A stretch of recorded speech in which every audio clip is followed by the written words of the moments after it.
Hello, everyone. Another book today in our enchanted fairy tale storybook. So let's see what today's is. Puss in Boots. It's retold by Diane Stortz, and it's a fairy tale classic.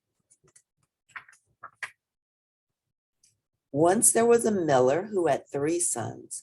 When the miller died, the oldest son became the owner of the mill. The middle son became the owner of the donkey, and the youngest son was left with only the cat.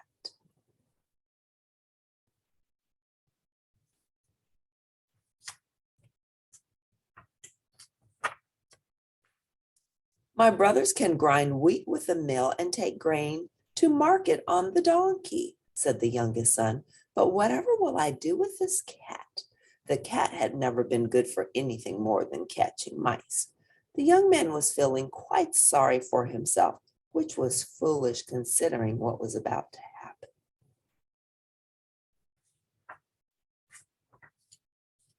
That's enough complaining, said the cat. Get me some boots, and I will be able to help you. Surprised to hear the cat speak, the young man hurried off to the shoemaker's and came back with a pair of boots just the right size.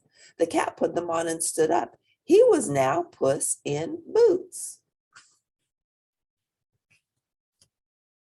Now I need a cloth sack with a cord at the top, said Puss in Boots. He filled the sack with grains of wheat and walked out of the house with the sack flung over his back. He went straight to the forest, where he opened the sack and laid it on the ground. The cat hid behind a tree and waited. Soon some fat partridges came by and wandered right into the sack. Quickly the cat pulled the sack shut and flung it over his shoulder again.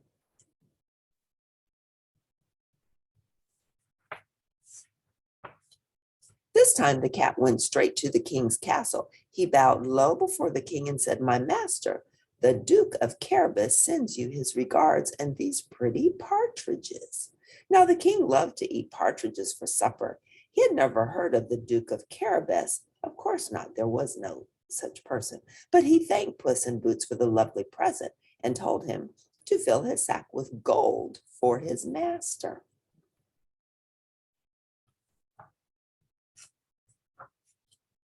The miller's son was amazed when he saw the gold. Puss in Boots went hunting partridges every day after that. At the king's castle, he became a favorite guest, always allowed to make himself at home. One day, while lying by the hearth in the king's kitchen, he heard that the king and the princess would be taking a carriage ride around the lake that afternoon.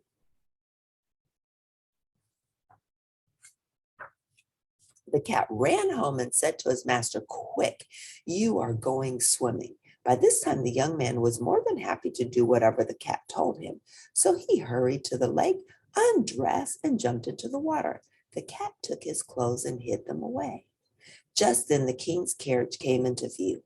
The cat stood by the side of the road and began to wail, "Oh, help, help! My master is freezing. Someone stole his clothes while he was swimming in the lake, and he cannot come out of the water." The king recognized Puss in Boots and ordered the carriage to stop. One of his servants took a blanket to the miller's son, and another servant raced back to the castle for a suit of clothes. When he was dry and dressed in the splendid clothes, the miller's son certainly looked like a duke. The king believed that he was the Duke of Carabas and invited the young duke to ride in the carriage, which pleased the princess. She was happy because the young man was so handsome. Puss in Boots was very happy with the way events were working out. He ran ahead of the carriage, first to a wheat field, then to a meadow, and finally to a forest. In each place, he asked the workers there, "Who owns this land?" Each time the answer was the same. "The ogre, of course." "Well," said the cat, "the king is on his way here. When he asks you the same question, you must say that the owner is the Duke of Carabas, otherwise the ogre will eat you." All of the workers were afraid of the ogre and astonished by the cat. So when the king's carriage drove by, the king leaned out the window and asked, "Who owns this land?" The workers answered him exactly as the cat had told them to do. The king and the princess were pleased to know that the young duke was so wealthy. Puss in Boots ran on until he came to the ogre's castle. He walked right in and bowed to the ogre. "I have heard," said the cat, "that you can turn yourself into any animal at all. I'm sure you can turn yourself into something ordinary, like a dog or a fox, but I don't believe you can turn yourself into something spectacular, like a lion. I have to be convinced. Show me."